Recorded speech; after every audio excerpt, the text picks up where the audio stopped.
Welcome everyone. How's it going? Hope you all can hear me. Hope you've all had a blessed day. It's what 7:34, pretty much 7:35 where I'm at right now. Hope you all are doing extremely well this evening.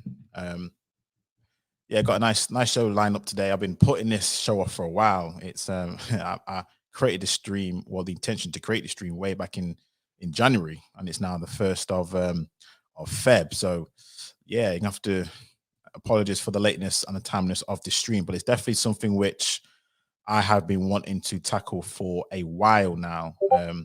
I was going to I have been doing, I suppose, a series of videos talking about a similar type of topic. And yeah, this is definitely something which I wanted to keen on, sort of amalgamate my thoughts, my viewpoints on this whole topic, because this is a topic that comes up quite often, especially I suppose nowadays, since the world's more politically aware. So I think nowadays, especially the younger people, so younger people are a heck of a lot more politically aware. They're a lot more savvy in regards to what's going on. Of course, social media is a huge factor in that. So the ease of where we can get information nowadays and how we can find things is on a level that we've never seen before. So hence the reason why we are where we are right now.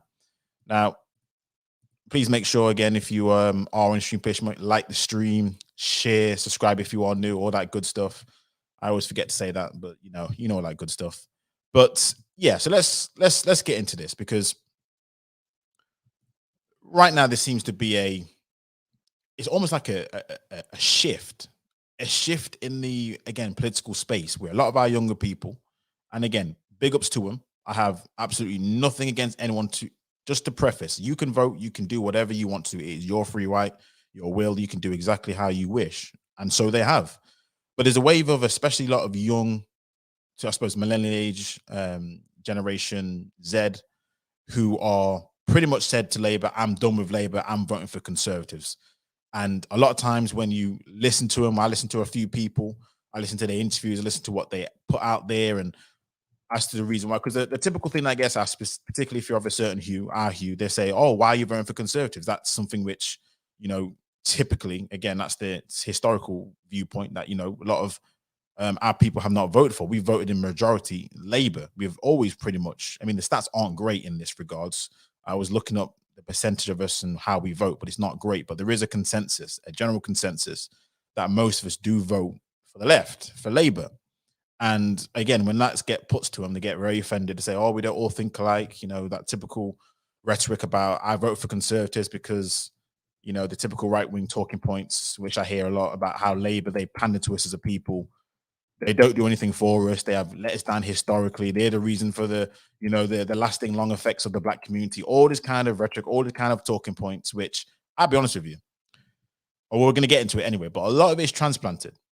A lot of it is transplanted, and a lot of it is not in any. It's not backed up by solid actual truth. But anyway, but one thing I will say about the whole effects of the community is, listen, whether you're left or right, I'm pretty sure both of us agree that we're not happy with the current state of affairs. That is obvious. Now, granted, the idea is, again, the left always seem to want handouts, or, we always want to get handouts. And then people are like, we're always about hard work. We're always about this. We're always about that. I'm like, oh, fair enough. Fair enough. I'm not going to get into it with you. That's all the typical rhetoric that I hear from a lot of these conservative types, and how they always seem to be, portrayed as that kind of, I'm against everything woke, I'm against everything establishment, I'm against everything, especially now with the whole, the JAB. A lot of right wingers, if you've seen them, they're all against anything which governments have, that's not just mandated but created, as if all governments are the same and everything like that at all. But enough of that before I get into a bit of a tirade about that whole stuff. But let's get into why have we voted the way we voted? Because there's reasons. There's reasons for it. It's not something that we just do just because, we're a group of people who have no idea what's going on. We're pretty intelligent people. I know people don't give us the credit that we deserve, but we are pretty intelligent, and we are pretty much apt to the situation that's going on. We've been through a lot. We all know this kind of stuff. And let's start with the famous old story, which is the whole Windrush generation, how when they came to build the nation after the Second World War. And of course, our people, being the folk that they are, the kind folk that they are, they came over here to, the mother country, and as we all know, tensions quickly rose. Again, this was in the late 40s, after the Second World War, after a lot of the bombings took place, and countries in ruins and needed rebuilding. Hence, a lot of people from the colonies, as they said, us included, as well as other people, we came over to help build the nations. We filled up the gaps in the market that was needed. Of course, a lot of people died. So obviously we was there to help out with the shortage of workforce, labor, etc., and also to help with the building of the nation. And once we came there in our numbers, again, tensions grew. I mean, we all remember the famous Teddy Boys, the skinheads, all these things. I know BNP is kind of later on, but they all fall in line with all of these groups who really, really hated the new look of Britain, because this was a modern Britain. At the time, Britain was pretty much, I say homogenous in a way, but at least color homogenous. Of course, we have the different groups, but it was pretty much racially homogenous, as opposed to heterogeneous, which was now becoming, because guess what? You had visible presence, a bigger visible presence of different people.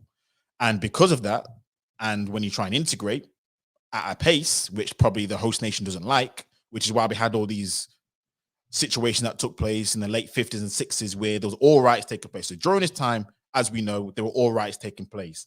And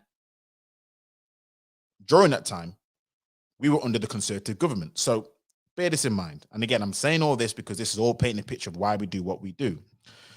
But when we were here on this nation, we were under a government, the Conservative governments, during the height of our racial tension when we first came here. Very important to note this, because they're the group of people who you would expect, or you would hope, would be the first government to say, you know what, hold on. There was riots that took place in Toxteth, Notting Hill, St. Anne's, Handsworth, I believe. We remember the Bristol bus boycott of 1963. These were all under a period of time which the Conservative government were in power. They had complete lock over the government, over the parliament. So they could enact any laws. They could say what they need to say in order to help quell. I know you can never change the minds of people, but you know what governments can do when they're ready. They can start laws. They can put processes in place and policies in place to try and help people at least have a better existence on that nation. Guess what happened? What we're going to get into right now, because what we did as a people, we didn't just riot. You know, there were riots that took place. Do not get me wrong, but we actually went down the political route because we were, in my opinion, a lot more organized than what we give ourselves credit for. Even potentially more organized than we are today. When there was less social media, there was none of this ease of information, this ease what we have now. A lot of our people were a heck of a lot more closer as a community, and because of that, we were a lot more politically minded. So what we did is we united and we tried to, guess what, bring policies across. We basically beckoned the government, asked the government, listen, can you step in and help, because we're going through situations, we're going through times, we're going through a situation where, look, we need your help. And funny enough, I was actually doing some research on this, and I'm just going to show you, if you like, a snippet of a document in which it actually lets us know exactly what our plans were, what we needed to do. So this is the exact situation. Now, I was going to say what's up to people in chat. I see some people over here. South of Blue, big up to yourself. Hope you're doing well. Skittles, man, what's up? How's it going? As always, man, you always come up with it in the clutch. Get the likes up, people. Stanley, welcome. Yeah, I mean, I can definitely do that. I can definitely give you some text and some background information on the Windrush generation at all. I can definitely help with that for sure. I'm pretty sure people like Tash can definitely help as well. But yeah, for sure. It's a thing. But yeah, no, Skittle man, don't worry. It's not a video. It's not a video. It's not a video. It's one of the things where it's actually a document. So this is like some old transcript. So you can tell this is like some old school type thing. So let me just share my screen, and I'm gonna read it out to you. So bear me a second. So, all right, make this nice and loud. So now this was in response to the riots that took place in 1958. So again, the backdrop is we came over to this nation and immediate tensions, Teddy Boys, skinheads, all them kind of good stuff. I say good stuff, but all them kind of things that we took place. So we needed some help. We needed some relief. So during the riots, what else happened? We released statements, and this one is by the Afro-West Indian Union.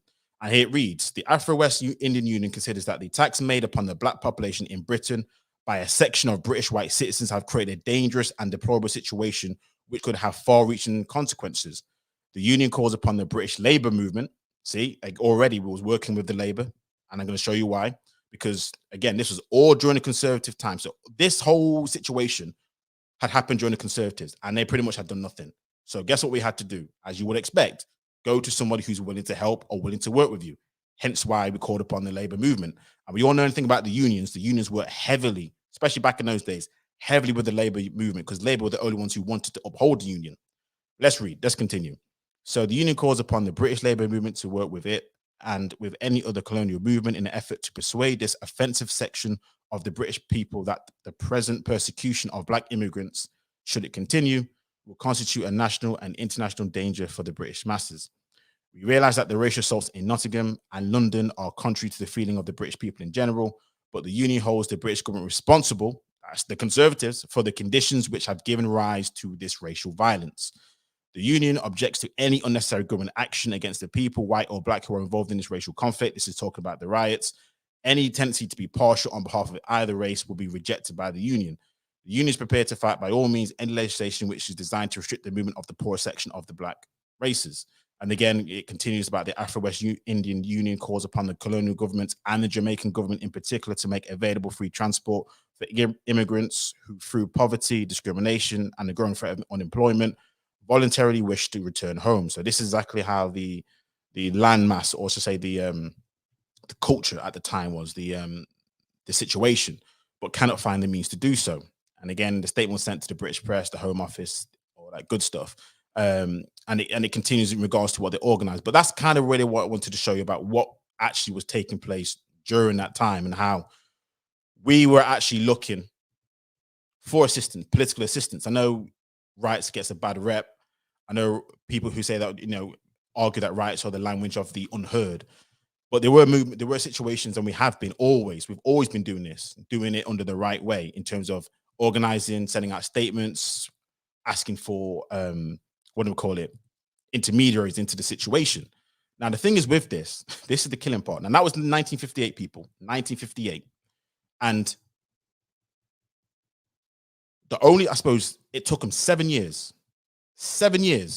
for any sort of act to be passed in order for it to be a crime to discriminate on the grounds of race. So during all this time when these rights were taking place, the discrimination under all these other factions of life, like employment, just general going about of life, which again is going to affect all of us, not just us, but how we're going to move, how we're going to eat, how we're going to sleep. All these things were taking place. And it took the UK 7 years to pass what's called the Race Relations Act. This was the first of its kind in 1965. Now, this was done, again, now this is where it all starts. It all starts with the Labour government, because again, as we've read in the text, the Labour government were the ones who actually sided with us as a people. And as soon as they got into power, because this is the killer now, we had 3 Conservative governments during that whole time. Not one of them even remotely passed that bill. They all opposed it. They all rejected it. They opposed it. They didn't want it to go through. But it was the Labour government, when they got into power, check this out, they put it through. So this is how, again, we talk about why we do what we do. We talk about why, as a people, there seems to be this overwhelming love for the left. That's how it starts. And again, this was after a long situation with Conservatives. They had Parliament under lock, stock, and barrel, but they didn't do anything with it. As to the reason why, well, I'll let you make up that mind. Now, the second thing, this is another thing what took place, because I mentioned in the article that they had issues with housing, employment, and just general provision of goods, because these issues, again, were put to the government. We all remember the classic "No Irish, no blacks, no dogs." That was a classic slogan that's been branded around since the dawn of time about the Windrush. So again, look, the Labour government, the same Labour government who passed their first race relations in 1965, in which the law was only there to not to discriminate against color. Guess what they did? They passed another law to say, you know what? Not only can you not discriminate on the general, but they made it more specific. They said you cannot do it in regards to housing, employment, and racial discrimination. So again, if you look at it like this is how, I suppose, my grandparents' generation, going on to my parents' generation, this is how they were brought up. They had to petition the government, and the only government who stepped in to help was the Labour government after we gave the Conservatives enough time, 7 years, and they didn't do anything. Whereas when the Labour government came in, they passed two laws in the space of about 2 years that was in office. It didn't take them a long time. It took them 2 years. So not only did they actually agree to our terms or help us with our terms, they actually put it through. So there's no rhetoric. There's none of this, oh, they just want to say this to get our vote. And then when they get in, they didn't do anything. No, no, no, no, no, no, no, no, no. They actually went through and they put the laws into place, into practice. Now, again, it may not have changed how people felt about these people. We all know there's still social tensions even up to this day. But of course, the government cannot help that as best as it can do. But at the end of the day, look, fear is fear. If I told you right now that Labour put in place acts that stopped you from getting discriminated against and Conservative didn't, who would you vote for? What would be the logical choice? It would be Labour.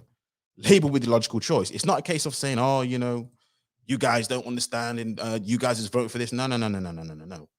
That is exactly what happened. And that's exactly what took place. Now, I didn't want to bore you with race, with laws and acts. I didn't want to bore you with all this kind of other stuff because I know for a fact that there's a lot of things which Labour have done a lot for us, in which a lot of the new generation of Conservatives, I'm going to say this because, again, like I said, I'm going to preface this.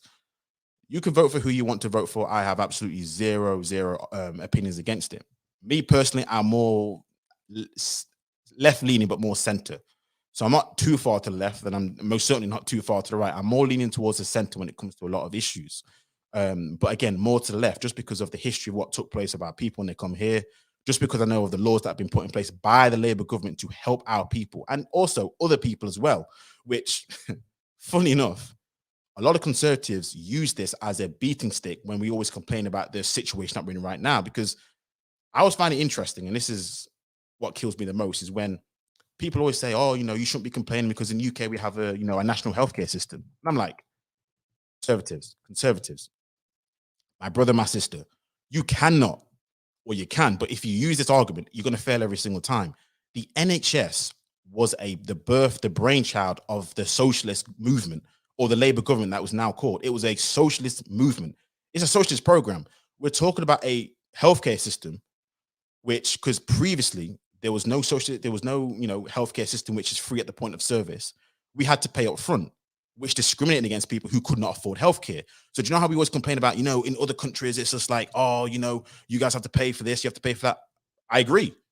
But the NHS is a socialist brainchild. It's the Labour, it's the Labour's what do we call it? Sacred cow, which a lot of people don't seem to like. I have my complaints about the NHS, don't get me wrong, but fair is fair.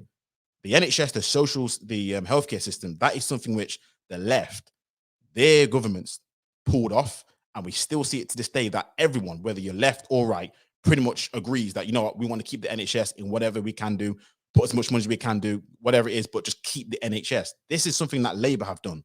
The next thing that people talk about, we have minimum wage laws, living wage laws. Again, another beating stick. But who did this? Labour. Tony Blair did this in 1997 when he came back into office after we had Margaret Thatcher running them up with obviously the privatization of the railways, privatization of the energy companies, privatization of the telephone companies. All these things took place under Margaret Thatcher because capitalism was rife. But guess what wasn't rife? Wages. Wages were not at the levels that, guess what? Other nations were, well, it says other productive nations were, but not in the level where it was like, this is not fair.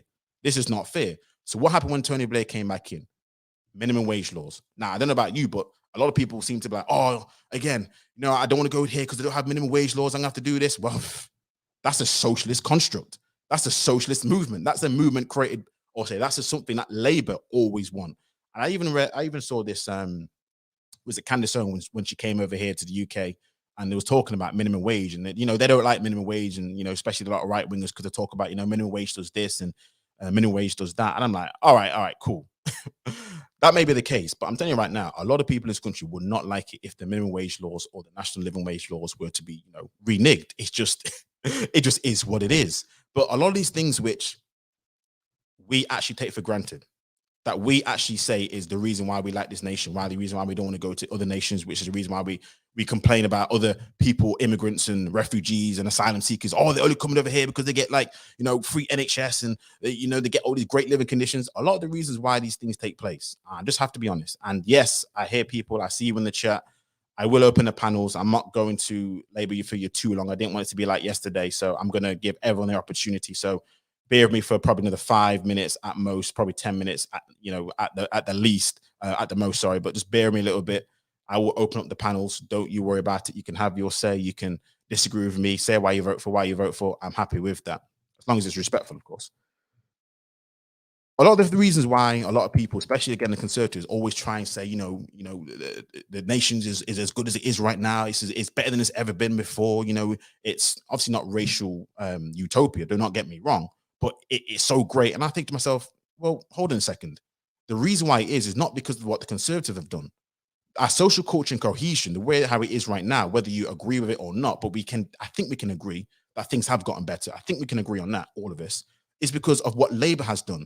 I mean, one of the reasons why I believe, this is my opinion now, that a lot of conservatives, the younger crowd, or even maybe the millennial ages and younger crowd don't like Labour is because it's synonymous with the term woke. And again, I have my problem with a lot of things which we consider woke, don't get me wrong, but I have to take a step back here because when we look at the climate of when we first came here, do you know that was considered woke, the fact that we was here? Because a lot of people didn't like the fact that we were here on these shores. They didn't like it. They just didn't like it. They didn't like that we were on these shores. Us being here was considered to the British people as this is a woke job because they did not like the direction that the UK was going in. I saw an article, which I'm not going to read because it's quite long and it's very offensive, in which the host population, they had this say about, us coming over here. There was making defamatory statements about, again, similar kind of talk. Come over here, take the doll. There's talking about how there was prostituting their daughters and all this kind of stuff. All this kind of negative talk about us as a people. Now, think about this. In order for the culture to evolve, guess what had to happen? We had to push forward, whether they liked it or not.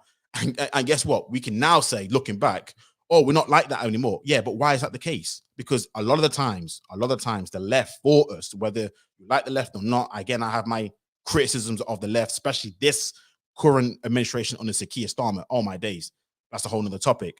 I have my complaints, but one thing I have to do and give credit for is a lot of times the reason why, in my opinion, the culture, the situation is what it is, and it's more palatable for us, is because they have actually progress the social culture in ways which conservatives have never done and have never wanted to do.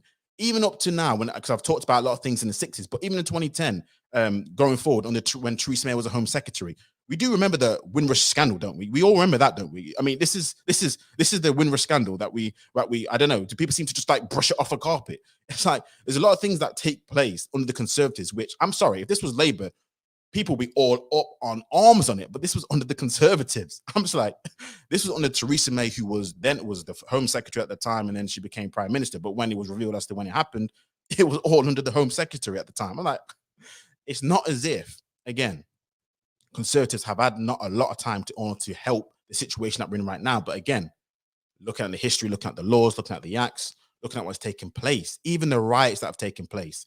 I did a bit of a research, and I found out that we've had about 15 riots, race-related riots, since we've been here since the late 40s. And of those 15 riots, probably only two have been under Labour. All the rest, it could be coincidence, I don't know, but all the rest have been when Conservatives have been in power. Even the most recent big riots that took place in London, 2011 riots, we all remember that, right? That was in the Conservative Party. That wasn't under any Labour administration. Most of these situations that take place, we talk about Brexit, food banks, all these social culture cohesions, it seems to break down on the Conservatives. I just don't know what it is. It just is what it is. But I'm not gonna talk any longer. I'm conscious. I'm keen to hear what you guys have to say. So I'm gonna drop the link in the chat right now. So by all means, pop on up. Tell me your thoughts on this situation, because the reason why we have voted the way how we voted, it's not just out of pure dumb luck or because of some pie in the sky fancy that someone's told us. It actually has because of tangible situations that has to this day at least stood the test of time in terms of you can't discriminate because of this, you can't discriminate because of that. These aren't things which just come about because of nothing. Governments have to pass laws. We have to what do we call it? Beckon the government. We have to say to government, look, we need this, we need that. And guess what? The Labour, more often than not, have come through in the clutch as opposed to the Conservative Party. That's just the way it is. Now, again, like I said, I'm not here to try and persuade you to vote for whoever you want to vote for. I know what I'm going to do. It just is what it is. I just wanted to sort of just bring that to the attention, bring that to the consciousness, because again, I'm hearing a lot of things and I'm just like, bro. I think a lot of conservatives are just disgruntled at the current state of Labour. And I don't disagree with you. And a lot of times I think it's because, and this is another key thing I've realized, a lot of people confused when it comes to UK politics. Just because you are conservative morally, that does not mean that you're conservative politically. Most of our peoples come from conservative nations, but this is more in the terms of religion, how you act towards your parents, how you act towards your family, how you act towards in social polite social society. So we take on more conservative values in that respects. That is true, but that does not mean that politically it's the same way, because none of our conservatives in the UK are religious. And that's the same for Labour. It's not like we have this situation again. If I compare us to the US, where the Republicans, they seem to be, I don't know if they actually are, but more religious, and they're a lot more conservative morally. And that's kind of where that goes into. That's not the case for us. We are not this. The UK does not operate that way in terms of the politicians, especially when you consider most of the politicians, whether they be Labour or Conservative, they come from the same stock anyway. If you look at the prime ministers, they all pretty much come from private school educated, middle to high class. They all come pretty much go from Eton School of College or some other kind of colleges. They all come from the same type of geographical background. They're all taught the same, whether they're left or they're right. I listened to Rishi Sunak, and I switched off my visuals and I listened to the audio of Rishi Sunak. And do you know who I heard? Because Rishi Sunak is conservative. I heard Ed Miliband, who's left. Think about it. Ed Miliband is is part of the Labour government, or was, shall I say? But I'm like, bro, when you hear them, they sound exactly the same. So I'm just like, no, no, no, no, no, no. You can be conservative morally, but politically, we do not seem to align with that. And again, someone in the chat said something, and I don't know. I don't know in regards to what the actual stats are in regards to Caribbeans voting as opposed to West Africans voting. I don't know what percentage that is the case. I tried to look at it, but it's not really good stats. One of the things which I hate about how we vote is it's all done on paper, and they don't really. There's not really good stats in regards to how they record it. I just don't like the way how our voting system works over here, and a lot of the stats that they get, I don't think it's based on ethnicity.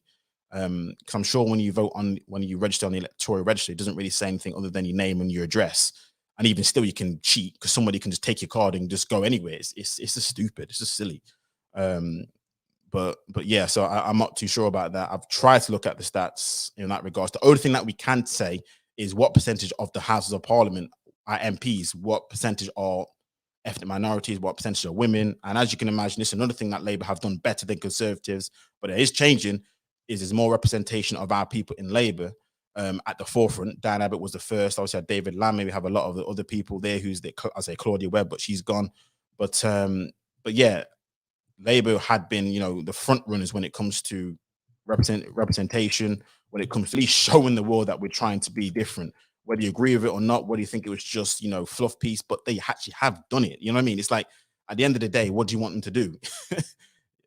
It is what it is. Whereas Conservatives, they took a long time for them to get to that sort of speed. But now they've gotten to a situation now where they can sit back and say, oh, well, we do this, and oh, we know we do this. I'm like, well, yeah, of course. After the fact of all the hardships, after the fact of all the things that took place. So, but yeah, so politically, historically, that's the reason why our peoples, we voted the way that we did when we came over here, because we saw the climate, we saw what was going on.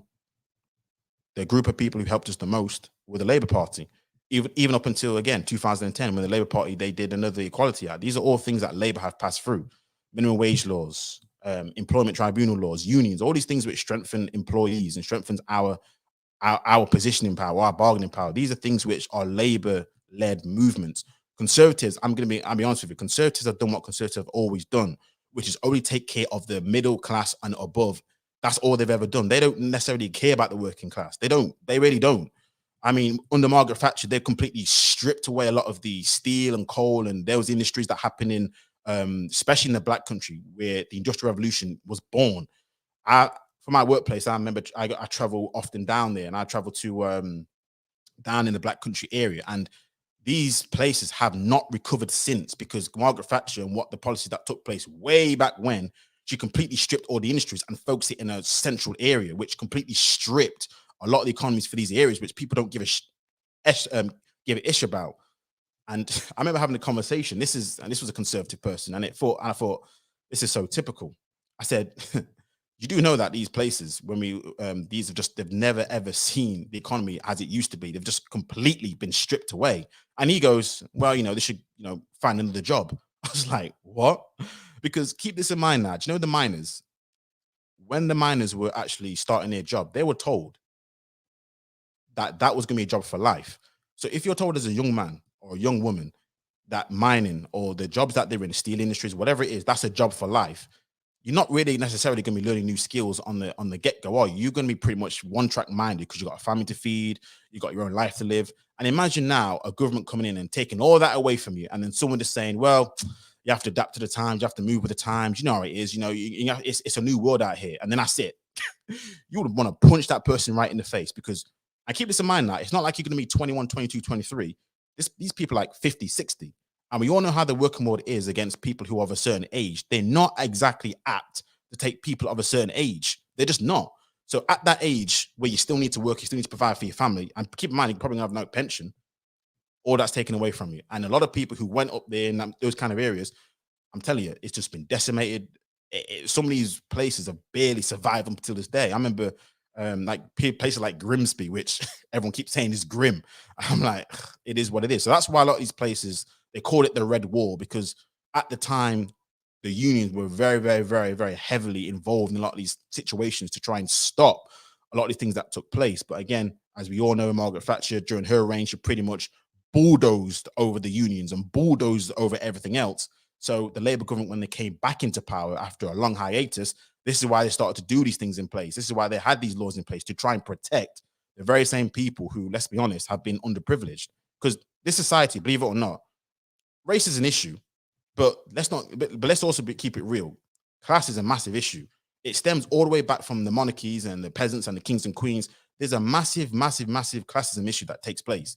And a lot of these things are just remnants and just rehashes of the same situation. So all these things are taking place. It obviously hurts us. Of course, it hurts us because obviously, how we were. But I'm just saying, this is kind of where, for me, when I look at the history of the Conservatives and the Labour government and what they've done, what they have not done. Look, again, Labour have dropped the ball, in my humble opinion. They really have.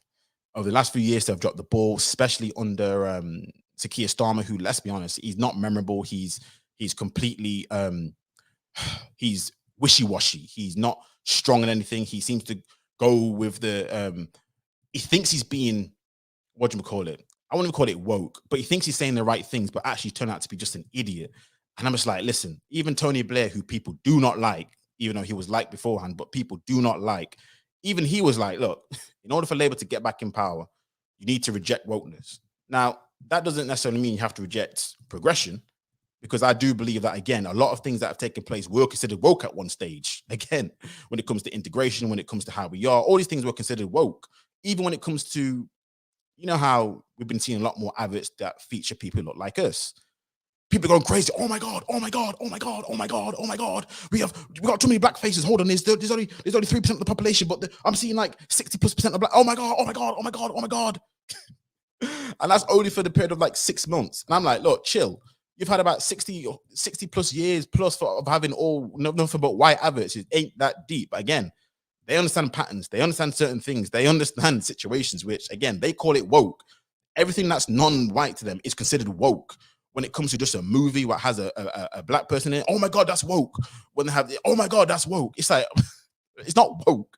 It's just, listen, why? But this is exactly how it is. And this is why I say, look, a lot of times for the social cohesion and culture of the nation to take place the way it is right now, they had to go through these teething problems. They had to go through these things. So right now, probably 5-10 years later, we'll be saying something a completely different tune, because you know what? We had to go through this whole woke culture. Now, again, things do tend to balance itself out. Don't get me wrong, but it's just like, listen, the left has always pushed the boundaries. And this is why I'm going to say this for a lot of conservatives, in my humble opinion as well. I believe most conservatives would never in their life want to go to a conservative nation. I don't believe, I'm talking about morally as well as probably politically. I don't think they would do. If a true conservative came to me and said, I want to be in a conservative nation, I won't believe him. I believe people love the liberals mindset. When they go to other places, they want to be free. They want to be able to celebrate their own religions.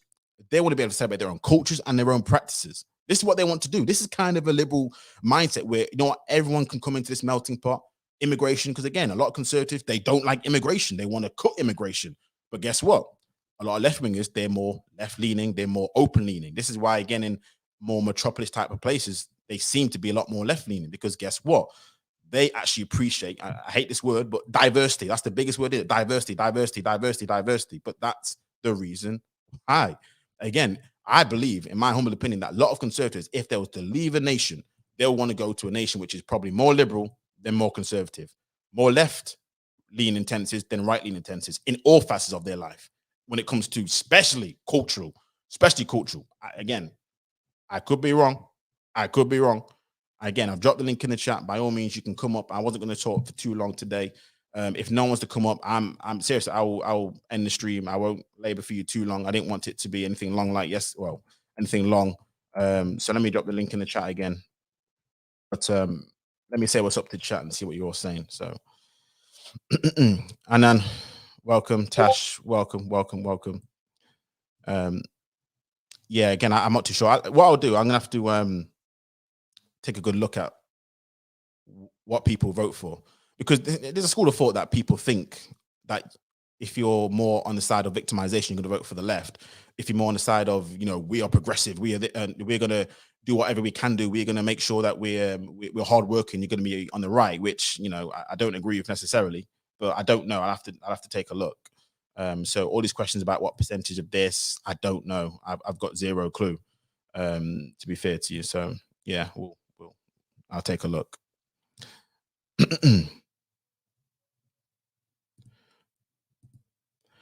But you know what? Yeah, when I look at the cabinet, I do think that is most likely. I think that is correct. When you look at the people who are in Parliament, so I'm thinking Kemi Badenoch. What's his name? Beneath. I can't pronounce his surname. Whereas on the left, you got David Lammy. You had Claudia Webb. You had Diane Abbott. Oh my days, I'm forgetting the name. But you had also on the right, you had Tony Sowell. So all these kind of people who do seem to be more on the African side than the Caribbean side, but there are swings and roundabouts for both. But again, I'll have to take a look. Jesse, welcome.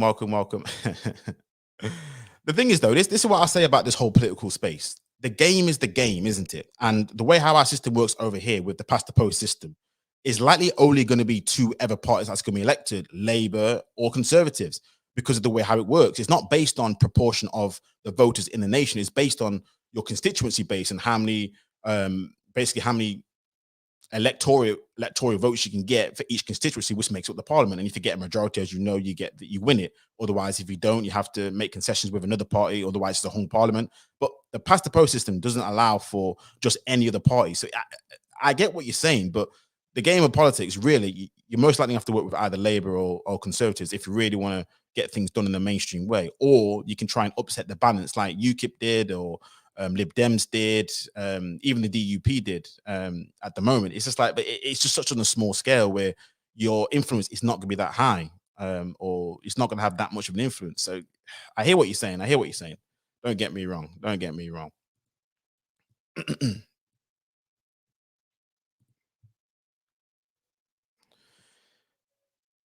I mean, the Windrush generation it's named after the boat. So the boat that took the Caribbeans across, were mainly Jamaicans, and there was a few Bajans there, I believe, as well. But obviously, the initial boat was called Windrush, and it was after the World War II. And by the way, this is another thing as well, which kills me the most, because I was watching this video which went viral, which was, we were never asked, and it's no longer there. I think the channel's come down now because she's a right winger. She's gone to Parl, I think it is. But what kills me the most is they was like, oh, because we came in after the World War II, so we came in 1948. Again, on the boat called the Windrush. That's why it's called the Windrush generation, because it ushered in the whole generation of Caribbeans that came through during that period of time between 1948 to 71. That's the whole Windrush generation it's called. But it all started with that boat called Windrush. But anyway, people are like, oh, we were never asked. These people came here. We were never done this. We did it. And people say, oh yeah, life was so good before we came here. Life was so good. And I was like, hold on a second. Hold on. Time out. Because before we came here, correct me if I'm wrong, people, but there were not just one, but two world wars that took place, which, again, correct me if I'm wrong, people, our people didn't start it. Our people weren't the preeminent force who were driving wedges between two European forces, because there were two Europe, I suppose there were European nations that were going head to head, World War I and World War II. So I'm just like, yeah, it would be correct to say that England was falling apart. It needed rebuilding. Let's just say that. And yes, to help England to revive its economy, to do all this kind of stuff, they brought in, or they asked for people from the colonial outputs to help with that. And obviously, we came off the back of that. So I always find it interesting when when people say a lot of things and all this kind of other stuff. Because yeah, it would be correct to say that we did help a lot of these things, and we did came here, we did help build up. We were on the NHS front lines, we were on the bus systems, we were doing a lot of jobs that a lot of people did not want to do. Sound familiar? Even though a lot of us were very capable. This is another kind of myth. A lot of our families came over who were more capable than people gave us credit for. A lot of them weren't, illiterate people. They were middle class people. But because we were now in a nation that wasn't our own and they didn't respect us the same, guess what? They didn't treat us the same. So we had to do things because we needed to survive. We needed to provide for our families. And even when it comes to our the children of their offspring, this is another thing that kind of kills me the most about when people always say, "Oh, you guys," people always just diminish a lot of things that took place. There were a lot of things that took place in the schooling systems which goes under the radar, which I'm going to probably do a video on, in which a lot of our people, our older generations, what happened was they were culturally misunderstood, and they were sent to what they called educational subordinate schools, in which they were pretty much for quote unquote for the dunces. When they weren't dunce, it was just, again, they weren't kind of accepted by the mainstream. So guess what? That screwed up their whole life, because some of them came out at 16, couldn't read or write because of how they were schooled. It's crazy. It's just so much crazy stuff that happened during that time, which a lot of people don't give a lot of credit for, and it gets swept under the rug. And it's always a lot of these attacks, man. It's crazy. It's crazy.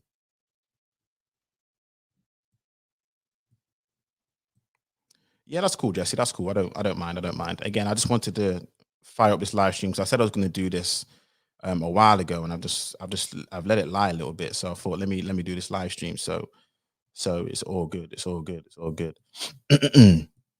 But again, I've dropped the link in the chat, people. If you want to come up, by all means, happy to. I'll actually pin it to the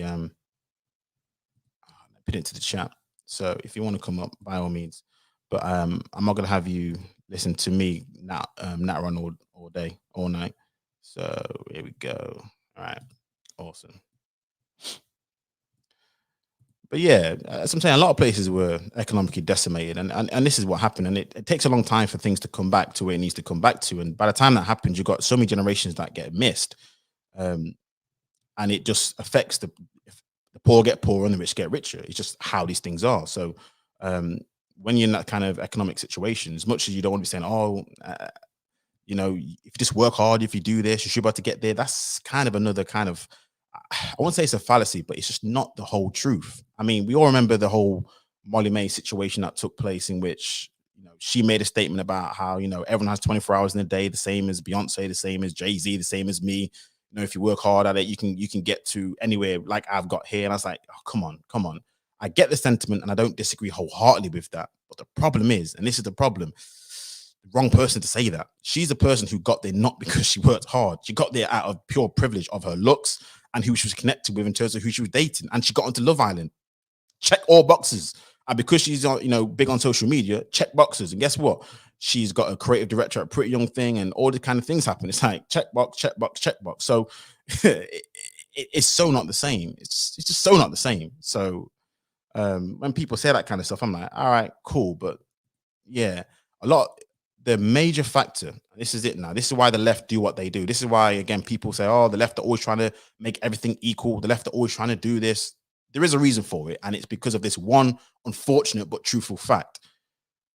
Your life, again, your life is predicated on one thing in terms of your success, which is where you are born.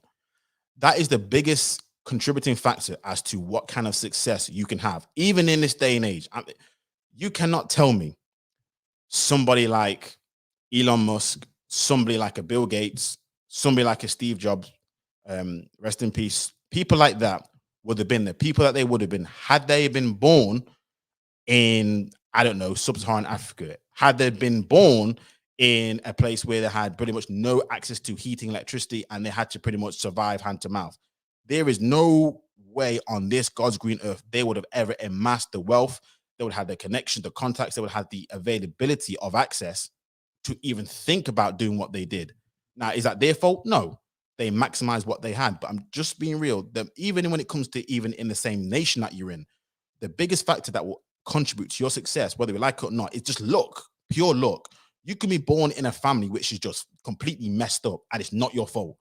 Alcoholic parents, abusive parents. You could have all these things, financial constraints on you as an individual, which you have to take on, burdens.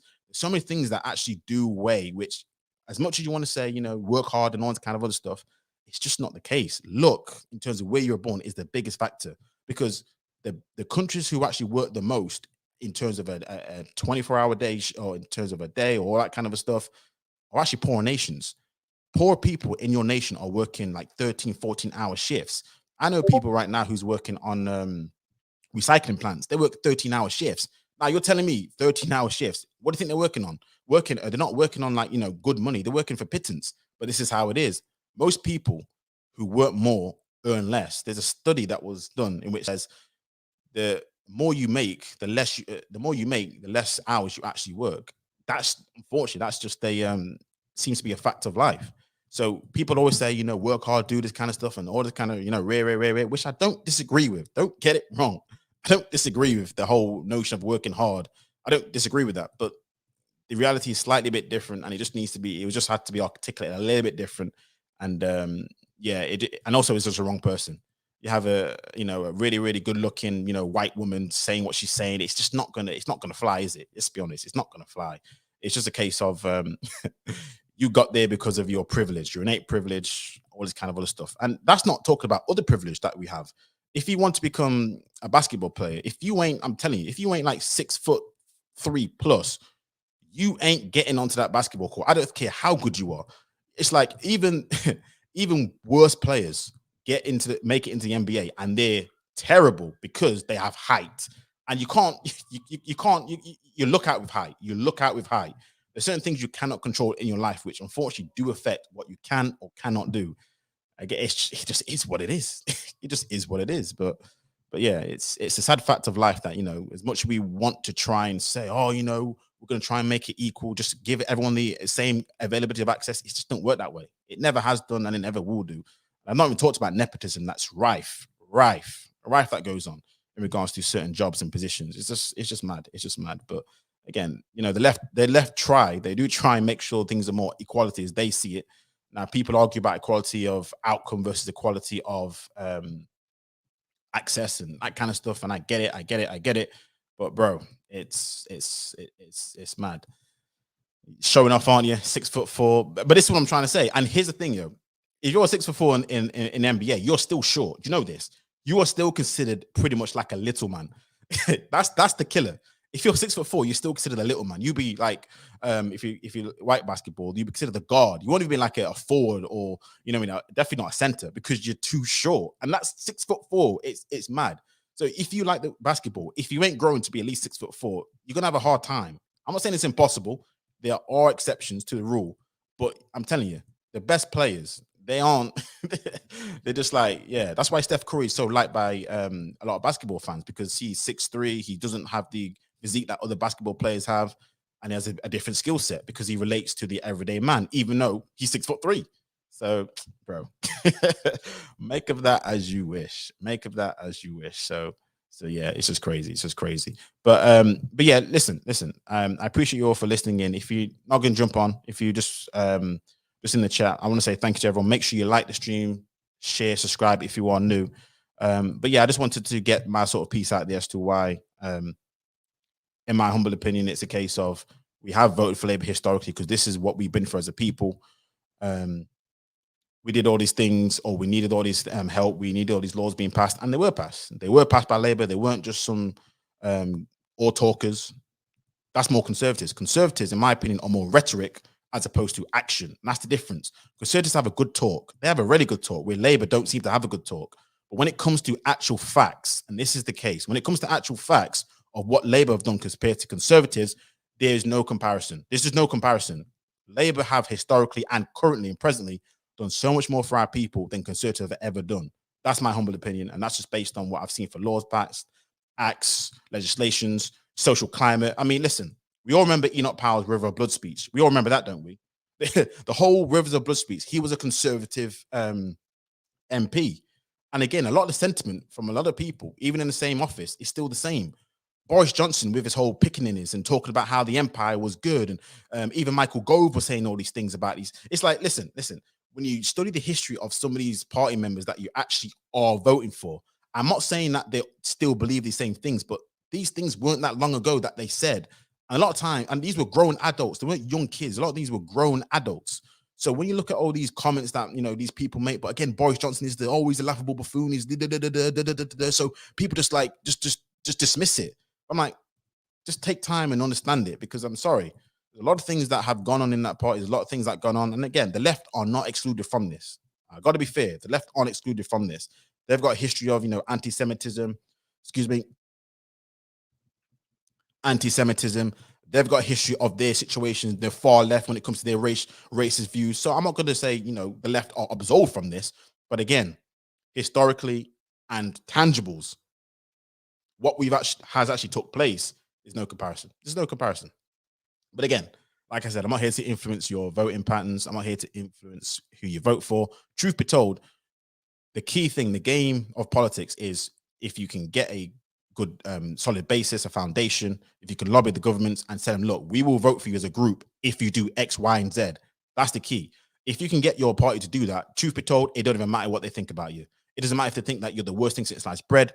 It doesn't matter if they think that you're the best thing since sliced bread. If you can get that party to absolutely vote for what you want to vote for, that is the key. Whether they're left, right, liberal, Democrats, Green Party, it don't even matter. This is how the game works. So when people try and gaslight you by saying, oh, you shouldn't be worrying about what they think about helping black people, that's bunk. Every single community, whether it's part of the white community, whether it's part of the Asian community, whether it's part of the middle class community, whether it's part of the working class, trust me when I say this, they want their governments to work for them. You are no different. You are part of the same society. Therefore, you operate under the same rules. You want your governments to work for you. Whoever it is, just get them to do it. Sometimes the key to it is don't care what they think of you. If you have the power, the economic base, and the collective unity, I'm telling you. Look at, I hate having to compare ourselves, but like look at LGBTQI. Look at what they've done in such a short space of time. They have Pride Month. So people talk about our Black History Month. They have a Pride Month. They're a protected group. They have same-sex marriages quite quickly. All these things took place in a short period of time in comparison to us, where again, we have our history months. We again have our acts and those kind of things. But you see how the game is played. Now people say, "Oh, do you want to be like them?" It's not the point. It's just about how they've been able to get things done at a quick pace and how they won't under any circumstances. Because I'm in my workplace, there's a massive, during Pride Month, we get a lot of information that's come through, and so much information gets brought through, and everyone's on board because, especially their community, they're on board. They're on board with their stuff that they're doing. They're on board with their issues. We need to be the same way. And again, they have their strategies. We need to have our strategies. It is what it is. So, that's the game that needs to be played when it comes to politics, when it's all said and done. So, again, historically, like most things, people vote for people who have a past with them, who have a clear history of it. Let's be honest, like a credit report. Your credit rating shows how you've managed your finances, not in the present, but in the past. That's just the way it is. So when it comes to a political credit score, it's more in favor of Labour than it is of Conservative. That's all I'm saying. But with that being said, thanks everyone for joining. I appreciate you all for being here. Please make sure you like the stream, share, subscribe if you are new. And until next time, I'm out.